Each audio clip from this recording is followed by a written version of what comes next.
In 2008, a 27-year-old Minnesota man was having a bad day. To make matters worse, he had a serious problem controlling his temper. This became even more evident while he was waiting at a bus stop in August.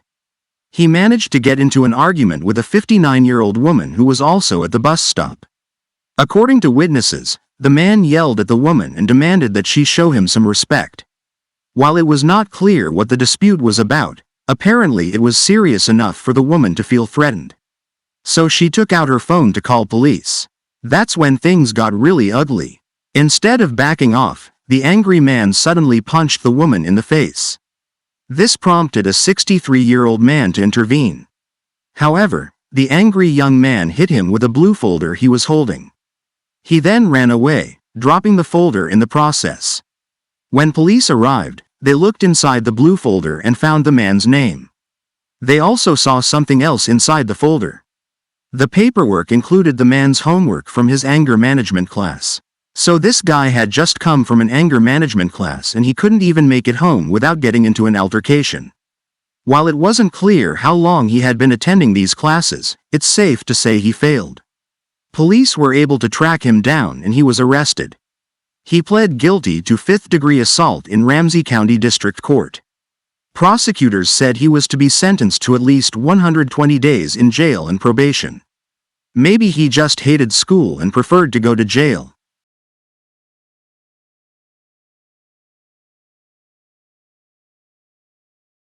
In 2003, a thief in Sydney, Australia figured he had an easy opportunity when he saw a Toyota Land Cruiser stopped at a traffic light. He noticed a canvas bag sitting in the passenger seat, and the window was wide open. So he reached into the SUV, grabbed the bag and started running. The driver jumped out his vehicle and gave chase, but he lost the thief in a nearby block of housing units. The man then called police and reported the theft. When officers took the report, they were shocked to find out what was in the bag. But probably not as shocked as the thief who stole it. That's because the bag didn't contain any money. It turns out that the owner of the canvas bag was a professional snake catcher. He had just captured a 4-foot-long red-bellied black snake and stuffed it in his canvas bag. The red-bellied black snake is native to eastern Australia. They are mostly found in swampland and forests. He found the reptile in an underground parking garage. Since it was a long way from its natural environment, he assumed it had probably come out of someone's car or luggage. He planned to return it to the wild. Even though these snakes are considered only mildly venomous, you certainly don't want to give them any free bites. Police then started checking hospitals and emergency clinics for snake bite victims. But there were no reports of snake-related injuries in recent hours. One officer said that he would love to have been a fly on the wall when the suspect opened the bag. The snake catcher said he was more worried about the snake because there's no habitat for it to survive in the city. But he was also concerned for public safety while the snake was on the loose. Unfortunately, there were no reports of the snake ever being found. Police used the incident to warn motorists not to leave valuables in plain sight. This is also true while at traffic lights with your windows open.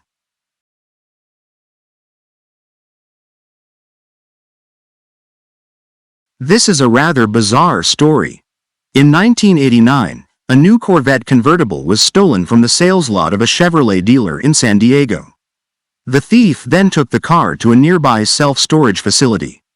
It was placed in a storage unit and left there for a very long time. The rent for the storage unit was initially $50 a month. But the car sat there until 2012. That would be 23 years. By that time the monthly rent had increased to $300 and the renter stopped paying. Of course, once you stop paying your rent, the facility takes custody of your storage unit. The next step is for them to cut the lock and see what's inside. Knowing they would find the stolen car, the thief immediately contacted his lawyer, who then called the San Diego Police Department. The lawyer then explained that his client was an immigrant from Ireland in 1989. He got mixed up with some men who had him steal the car and store it. They would periodically call to make sure he still had it. Thus his client continued paying for the monthly storage out of fear. But after 23 years, his payments had totaled about $70,000. After telling this to police, the lawyer went to the storage facility and discovered that they had already cut the locks and saw the car. Of course, they just assumed that the car belonged to the renter. So they were preparing to file a lien against him in order to take possession of the vehicle. After 23 years of sitting in storage, the Corvette was found covered in thick dust and sitting on 4 flat tires. Once the tires were reinflated and the car was cleaned off, the car was in excellent condition. The lawyer said it still had that new car smell on the inside. In other words, it looked like it had just rolled off the assembly line. There were just 67 miles on its odometer. It even had the sticker price still attached to its windshield. It listed the car at $39,410.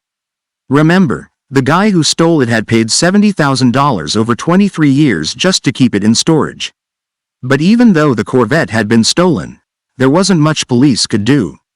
That's because stolen vehicle databases are purged after 5 years.